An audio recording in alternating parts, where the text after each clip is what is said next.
What happens when you're stuck on a family member and you maybe have some friends or associates or neighbors of them and you need to figure out who that family member is by researching other people? Well, today I'm going to show you how to go from a gravestone to a family.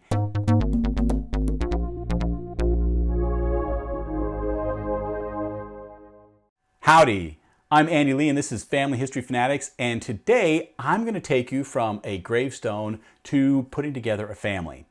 Now, where I live, there is a little cemetery called the Humble Negro Cemetery, and it is also called the Pipe Yard Cemetery. And what happened is back in the 1930s, when the city of Humble incorporated, one of the things they did is they expelled all of the African Americans. And not only that, they also told them to dig up their ancestors and take them with them. It's a really sad story. So these people, most of whom were very poor, they took their ancestors and they moved out of the city. And thankfully there was a man who owned a lumber mill that many of them worked at that donated them some land that they could turn into a cemetery for their people. And so one day I went down there and I took some pictures of some of the gravestones on it. And today I'm going to go through one of those gravestones and that person to see if we can put together a family for this person. Now, this is the gravestone that I chose. And I chose it for a couple of reasons. First off, Charlie Logan was born in 1889 and he died in 1956. During that time, there's going to be several different censuses that we can probably find this family in. Second off, the gravestone indicated that he had served in World War I. So that's another record set that we can probably use. And finally, there's a good chance that he married and had kids. And so there's some other records that we can be able to find as well for that person. Now, the first thing I'm going to do is I'm going to put what information I know from the gravestone as a new person in FamilySearch. And to do that, I'm going to first go to the tree, and I want to go to my recents. And this is going to show the people I most recently looked at, but down at the bottom it says I can add an unconnected person, and that's what this is. Now, I just put in the information that I know. So now that I've entered that information, I'm going to click next, and it's going to automatically go through and start searching for different possibilities of who this person could be. I can now go through this list of people and see if any of them match the information that I already have. And having gone through them, I can tell you right now that no. And so Charlie Logan isn't in FamilySearch yet. It doesn't look like. So what I'm going to do is I'm going to create this person. After FamilySearch creates that person, it comes up with this page. And you can see it's already found some record hints of who this person may be. Now, since I know that he served in World War I, the first thing I'm going to do is go and take a look at this World War I draft record. I click on this and it gives me a birthplace and a birth date, and that birth date matches exactly the person that I put in. But that's only just one piece of information that ties me, Charlie Logan, the World War I draftee, to this Charlie Logan on the gravestone. So let me see if there's some other information I can find that can better match this and tie this together. Right above it is a record hint for a Texas death. And since he was buried in Texas, it's a good assumption that he died here in Texas, although that's not always the case. Looking at this one, it looks like, hey, this happened in Houston, Texas, which is right next to Humble. It gives me the date of his death, which is the same that's on the gravestone. It gives me the date of his birth, which is also on the gravestone. And then it gives me a birthplace as well as some parents' names. So this is looking like an excellent example of what a good record match is going to be. After having reviewed the image, I can say that this is the Charlie Logan that's on the gravestone. The birth date and the death date match. It is in the right location as far as the death. So what I want to do is I want to attach this record to him. So I'm going to compare the record information with what's in the family tree. And you can see that the birth is the same, the death is the same. It has the birth and the death places, which I'm going to need to put in manually. But I want to put a reason in here, and then I'm going to attach it. And now that I have my reason, I can attach it. Now, one thing you'll see is that right now the family tree does not have a mother and a father for Charlie Logan, but this death certificate lists the name of his mother and his father. So we want to add those right now to start building his family. Whenever I try to add it, it's going to ask me for any more information, and it's going to look for potential people that might be the same. In this case, it's not finding anything, and that's just because it's really just a name. So with Ben Logan, I know that he's deceased because his son was born in 1889, which means he had to have been born at least 15 to 20 years, if not more, before that. So while I don't have his exact death date, I can say that his son was born in 1889. And that's my reason why I know that he's deceased. And I'm going to create that new person, and then I'm going to attach the record.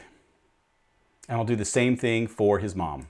There, so now I've attached all of these people from this death certificate, and I have parents for Charlie Logan. That's going to help me now go and search for some other records, particularly census records, that might help me find his whole family. So now I've gone back to Charlie's homepage, and what I want to do is I want to put in the birthplace and the death place, because I got those from the death certificate. Now I have the birthplace and the death place all into the system. We're going to go back to that World War I draft record because I believe the birthplace is the same as what was listed on the death certificate. And it is. Let's take a look at the image. So this is Charlie Logan's draft certificate. And you can see that he was born in Bering, Texas on April 8th of 1889, which is where the death certificate says that he was born. And at this time in 1917, he's a sawmill laborer. And this is in Liberty County, which is actually the county right next to Harris County, where he ended up dying. So in locations, we're close together. And from the birth date and the birthplace, we have a match between these people. And that's why I think this is also a record for this same Charlie Logan. Now, one thing you'll see interesting here is on the signature line, it's the same person that filled this out, that wrote his name, and then Charlie made a mark. Now, this may indicate that Charlie wasn't literate. He didn't know how to write his own name. So going back, I'm going to review and I'm going to attach this record also to Charlie Logan because it gives us some other bits of information. So once I've put in my reason statement, now I can attach this. So now I'm back on Charlie Logan's homepage, and as I scroll down, you can see I have those two sources there, the death index or the death certificate and the draft registration card listed on Charlie Logan's page. So the next thing I'm going to do is I'm going to go and I'm going to search for census records and try to find this family in the US Census in 1900, 1910. Easy way I can do that is to click on the FamilySearch under the search records. Now, since I'm just looking for census records, I'm going to go over to the collections. And I'm going to limit it to the 1900 and 1910 census. And then I'm going to filter all the results so I'm only showing those. Now remember, I have the names of his parents, Ben and Susie. So that's what I'm looking for. Is I'm looking for a father and a mother, a Ben and a Susie, with Charlie as the son. And Charlie in 1900 should be about 11 years old, and in 1910 he should be about 21 years old. So he may not be in the 1910 census with this family, but he should probably certainly be in the 1900 census with the family. Now, as I scroll down this list, you'll see I don't find a Ben and Susie. Now, that doesn't mean that this family was not in the census.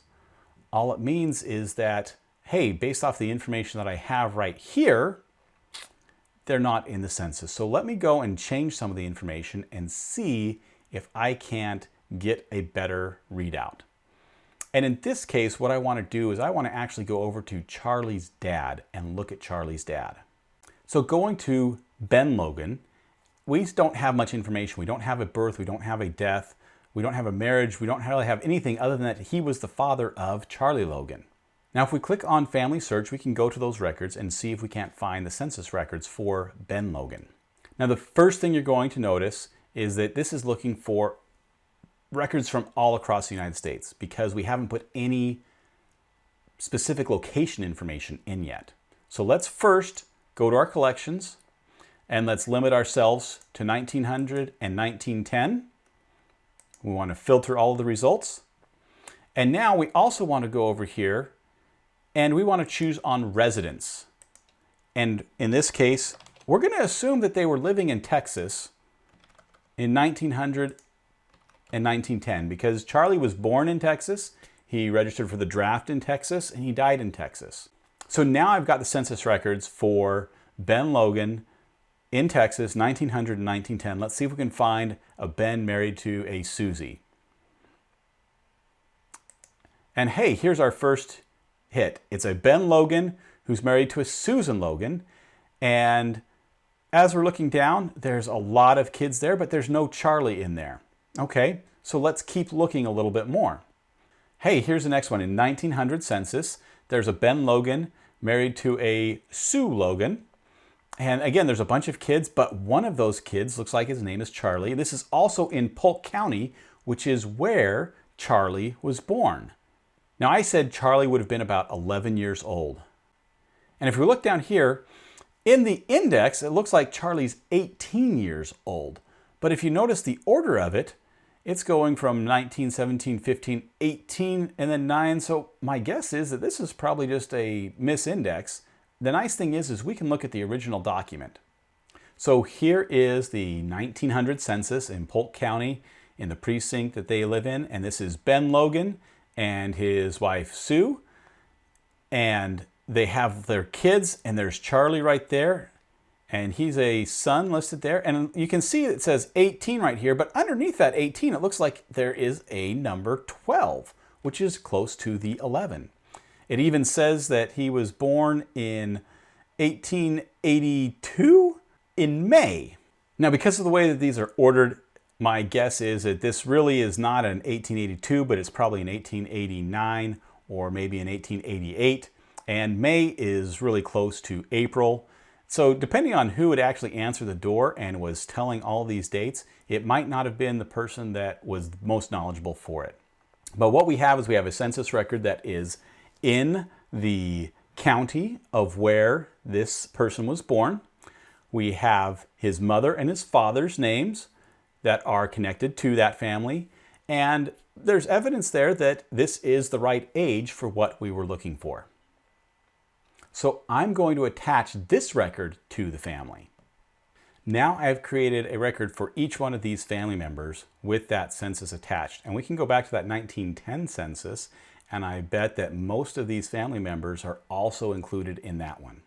So here is that record, and you can see besides the parents, we actually have 5 of their kids that are the same from 1900, plus 2 more kids that were born after that. So we can attach all of those records to the family.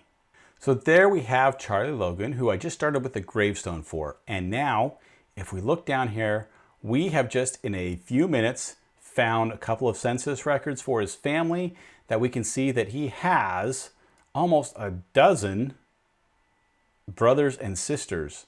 So this is no longer just a little single person, but it is a dozen or more people that we can look for different clues on and how they may be related to our family. Now, not every single person, every single gravestone you find is going to be as easy to find everybody from. But as you research other people, you'll be able to find different bits of information about them and be able to see how they can be connected to your family. So if you have any questions about how to look for people that you don't know or you're not related to, put them in the comments below and we'll try to help you out with those.